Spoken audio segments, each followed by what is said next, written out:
Hello दोस्तों, welcome to Amandeep commerce classes. कैसे हो आप सब? मज़े से पढ़ाई चल रही होगी, पेपर पास आ चुके हैं, सब बच्चे सीरियस हो चुके होंगे, मस्ती का टाइम जा चुका है। 1 सितंबर आ चुका है बेटा। सितंबर, अक्टूबर, नवंबर एंड दिसंबर, लास्ट 4 महीने हैं। जितना कर सकते हो ना, अभी तक जो मौज मारनी थी मार ली, किसी का कुछ भी नहीं हुआ, कोई दिक्कत नहीं है। बट अब से लग जाओ और इस तरीके से लग जाओ कि मज़ा ही आ जाए। एग्ज़ाम आपको ऐसे लगे कि एग्ज़ाम कुछ भी नहीं है। और मैं सच बता रहा हूँ, कोई ट्यूशन वाला नहीं, कोई कुछ नहीं। जो डिपेंड करता है ना, सिर्फ तुम्हारी सेल्फ स्टडी पे डिपेंड करता है। चाहे ट्यूशन टीचर कितना भी पढ़ा ले, बट मार्क्स जो तुम्हारे आएंगे ना, रियलिटी क्या है? Self study. जितना तुम सेल्फ स्टडी करोगे ना, जितना तुम अपने आप को डायरेक्ट करोगे कि मुझे इस सब्जेक्ट में इतने मार्क्स लाने, तो मुझे क्या स्ट्रैटेजी चाहिए, वो स्ट्रैटेजी खुद बनाओ, वरना अपने टीचर के साथ मिलकर बनाओ। बट सेल्फ स्टडी करना शुरू कर दो भाई, टाइम आ चुका है। तो दोस्तों, आज हम चल रहे हैं अपने डे 26 की ओर। डे 25 तक दोस्तों मैंने 12th क्लास का रिटायरमेंट ख़त्म कराया था। आज डे 26 है। आज आप लोगों के लिए सबसे बड़ा गिफ्ट है। 11th क्लास के बच्चों, अगले आने वाले 7 से 8 पार्ट, 10 भी हो सकते हैं, इन पार्ट्स में मैं जर्नल एंट्री की मॉडर्न टेक्निक पूरी की पूरी क्लियर करूंगा। मतलब ये समझ लो कि आपको जर्नल एंट्री कंप्लीट सिखा दूंगा मैं। बस आपको सारे पार्ट्स देखने हैं। पार्ट्स बड़े नहीं होंगे, छोटे होंगे। तो चलते हैं हमारे फर्स्ट पार्ट पे। आज हम इस फर्स्ट पार्ट के अंदर समझेंगे पहला टॉपिक। इस टॉपिक का नाम है sale and purchase of goods. हाँ जी, ये चीज़ क्लियर है। अब बेटा, जो सेल हो रही है और परचेज हो रही है, वो दो तरीके से हो सकती है। सर कैसे? बेटा, कैश बेसिस पे हो सकती है और बेटा क्रेडिट बेसिस पे हो सकती है। ओके सर, ये चीज़ हमें समझ आ गई। हमें दोनों को समझना है। चलो जी, सबसे पहले हम समझेंगे कैश बेसिस, कि अगर कैश में सेल और परचेज हो तो क्या एंट्री होनी चाहिए। इन सब चीज़ों को स्टार्ट करने से पहले मैंने एक वीडियो पहले भी बनाई थी, basics of journal entry. According to modern approach, accounts में हमारी 4 चीज़ें होती हैं। पहली, liability, expenses, assets and incomes. बेटा, इन चारों चीज़ों का क्लासिफिकेशन आपको आना चाहिए। और ये क्लासिफिकेशन आएगा कब? जब आपने अपना chapter number 2 basic accounting terms अगर आपने किया होगा, तो आपको इन चारों का क्लासिफिकेशन आएगा कि क्या लाइबिलिटी है, क्या इनकम है, क्या एक्सपेंस है और क्या एसेट्स है। ठीक है बेटा, लाइबिलिटी का नेचर क्या है मैं आपको पहले भी बता चुका हूँ, क्रेडिट है। बेटा, अगर लाइबिलिटी बढ़ेगी तो क्रेडिट होगा और बेटा घटेगी तो डेबिट होगा। एक्सपेंस का नेचर क्या है बेटा? सर डेबिट है, बढ़ेगा तो डेबिट, क्योंकि बढ़ता है तो नेचर के साथ जाता है, घटेगा तो क्रेडिट। एसेट्स का नेचर क्या है? सर डेबिट, आपने बताया था, बढ़ेगा तो डेबिट एंड घटेगा तो क्रेडिट। इनकम्स का नेचर क्या है? क्रेडिट, बढ़ेगा तो क्रेडिट एंड घटेगा तो डेबिट। Is that clear? बस यही एक की है, इसके बेसिस पे आप कैसी भी जर्नल एंट्री पास कर सकते हो। चलें आगे। वैसे बताना नहीं था, फिर भी रिवीजन के लिए मैंने आपको बता दिया। सबसे पहले हम सेल और परचेज देख रहे हैं। Sale and purchase on cash basis, कि हमने सेल और परचेज करी कैश में। चलो जी, example number 1, mister Ram purchase goods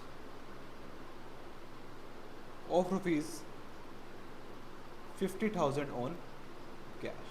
अब बताओ बेटा, इसके अंदर क्या हुआ? सर, इसके अंदर हमने एक तो गुड्स परचेज करे, और जब हम गुड्स परचेज करते हैं तो वो चारों में से कहाँ आता है? इनकम है, एक्सपेंस है, लाइबिलिटी है, ये एसेट्स है। सर परचेजेस आपने बताया था सेकंड चैप्टर में, परचेजेस हमारा रिवेन्यू एक्सपेंडिचर होता है, मतलब एक्सपेंसेस है। नेचर क्या होगा? सर नेचर होगा डेबिट। तो मैं क्या करूँगा? एंट्री पास करूँगा, परचेजेस अकाउंट डेबिट। आपको पता होगा, जब भी हम गुड्स परचेज करके लाते हैं तो उन्हें हम परचेज बोलते हैं। Purchases account debit 2। बेटा बस अब मुझे इतना बताओ, ये जो कैश है, आपने कैश से खरीदा, कैश आपका कम हुआ है। कैश क्या होता है उन चारों में से? Sir cash is asset, cash आपका करंट एसेट है, इसका नेचर होता है डेबिट। बढ़ेगा तो डेबिट होगा, घटेगा तो क्रेडिट होगा। यहाँ पर क्या हो रहा है? सर यहाँ तो कैश घट रहा है क्योंकि हम गुड्स खरीद के लाए हैं, तो हमने लिख दिया टू कैश। क्या कितना अमाउंट है बेटा? 50,000। 50,000 यहाँ पे नरेशन डाल दो, being goods purchased on cash. बेटा हमेशा ध्यान रखना, नरेशन में कभी भी अमाउंट नहीं लिखी जाती। तो ये आपका हो गया कैश परचेज। चलो बेटा एग्जाम्पल नंबर 2 करते हैं। Mohan sold goods for ₹1 lakh on cash to दीपक।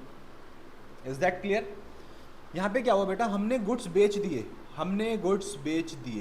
ठीक है, हमने क्या करा, गुड्स बेच दिए, 1 लाख रुपए के बेचे कैश पे, हमने कैश पे 1 लाख रुपए के बेचे हैं। मतलब क्या क्या हुआ सर, एक तो गुड्स बिके, अगर बिका जो सेल हुई, सबसे पहले मुझे ये बता दो बेटा सेल उन चारों में से क्या है? सर सेल मिल रहा है, रेवेन्यू रिसिप्ट है, सर हमें इनकम कह सकते हैं ना, इनकम है, ठीक है। तो इनकम का नेचर सर क्रेडिट, बढ़ेगा तो क्रेडिट, घटेगा तो डेबिट, मतलब सेल यहाँ पे बढ़ रही है तो क्रेडिट होना चाहिए। दूसरा, हमने कैसे बेचा? सर कैश पे, हमारे पास कैश आया है, कैश एसेट है, आपने बताया था एसेट का नेचर डेबिट होता है, अगर कैश बढ़ गया तो हम डेबिट करेंगे, दैट्स इट।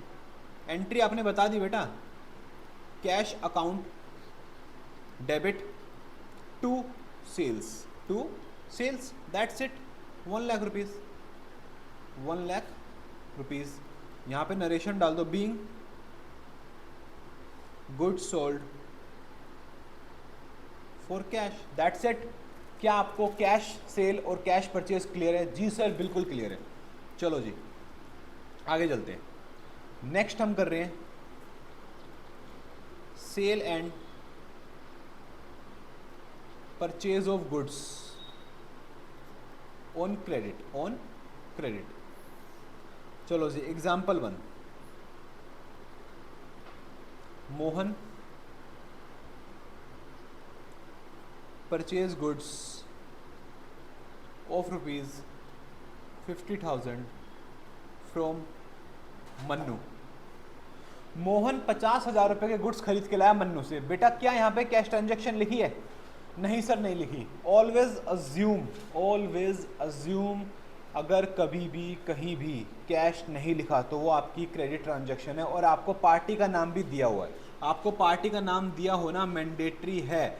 अगर आपको पार्टी का नाम दिया है और कैश नहीं लिखा तो it is a credit transaction. तो बेटा यहाँ पर क्या हुआ सर, हमने यहाँ पे गुड्स खरीदे, बिल्कुल सही बात है। रेवेन्यू एक्सपेंडिचर, बिल्कुल सही बात है। एक्सपेंस का नेचर डेबिट होता है, बिल्कुल सही बात है। बढ़ेगा तो डेबिट होगा, वो भी बिल्कुल सही बात है। तो पहली एंट्री आपने बना ली है परचेजेज अकाउंट डेबिट।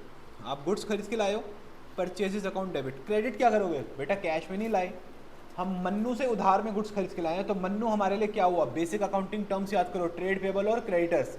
तो हम यहाँ पे क्या लिखेंगे, टू मन्नू अकाउंट। हम कभी भी liability account, expense account debit नहीं करते, जो उसके अंदर उनका नाम होता है हम उसको डेबिट क्रेडिट करते हैं, ठीक है बेटा। 50,000 रुपये के हमने मन्नू से उधार पे खरीद लिए। मन्नू हमारे लिए क्रेडिटर है, लाइबिलिटी का नेचर बेटा क्रेडिट होता है, बढ़ेगा तो क्रेडिट, घटेगा तो डेबिट। यहाँ पर बढ़ रहा है, ठीक है। यहाँ पे नरेशन डाल दो बेटा, being goods purchased on credit, that's it. Is that clear? जी सर क्रिस्टल क्लियर, मजा ही आ गया। Example number 2, Rohan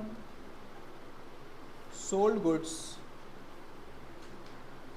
for ₹1,20,000 to Sohan. Sir यहाँ पे भी कैश नहीं लिखा, मतलब हमने उधार में माल बेचा है जी। अब बस मुझे ये बताओ, अगर आप उधार में किसी को अपना माल बेचोगे, कोर प्रोडक्ट बेचोगे, तो वो बंदा आपके लिए क्या होगा? सर बेसिक अकाउंटिंग टर्म्स में आपने हमें बताया था, हमें याद आ रहा है, ये है डेटर। गुड, ये क्या है? डेटर।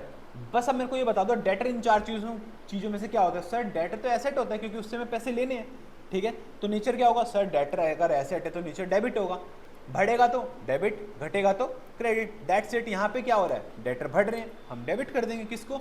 सर सोहन को डेबिट करेंगे हम, Sohan account debit to sir sales, क्योंकि सेल्स हमारी इनकम है, इनकम का नेचर क्रेडिट होता है, 1,20,000। बेटा नरेशन डाल दो, being goods sold on credit. क्या यहाँ तक सब बच्चों को क्लियर है? हमने सेल एंड परचेज कैश और क्रेडिट पर दोनों पर समझ लिया है, ठीक है। तो बेटा हम मिलते हैं अपने नेक्स्ट पार्ट में। छोटी छोटी क्लिप्स होंगी, 5-5, 7-7, 10-10 मिनट की।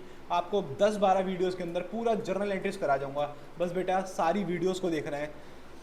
इन वीडियोस के अंदर पूरा जर्नल, जैसे मैं तो हर चैप्टर में क्या कर रहा हूँ, कॉम्प्लेक्सिटीज खत्म करा रहा हूँ, बट मैं जर्नल एंट्री पूरा डालूंगा, चाहे वो इजी कॉन्सेप्ट हो चाहे वो हार्ड कॉन्सेप्ट हो, पूरा जर्नल एंट्री डालूंगा। ठीक है बच्चों, चलो जी, तो मिलते हैं अपने नेक्स्ट पार्ट में, लगे रहो अच्छे से। और एक इन्फॉर्मेशन और देनी है, अगर किसी बच्चे को 11th क्लास या 12th क्लास के हैंडमेड नोट्स चाहिए, सारे कॉन्सेप्ट बुक चाहिए जो मैंने खुद अपने हाथ से लिखे बनाकर, बेटा मुझे डीएम करो व्हाट्सएप पे, आप तक पीडीएफ आ जाएगी। ओके दोस्तों, ऑल द बेस्ट।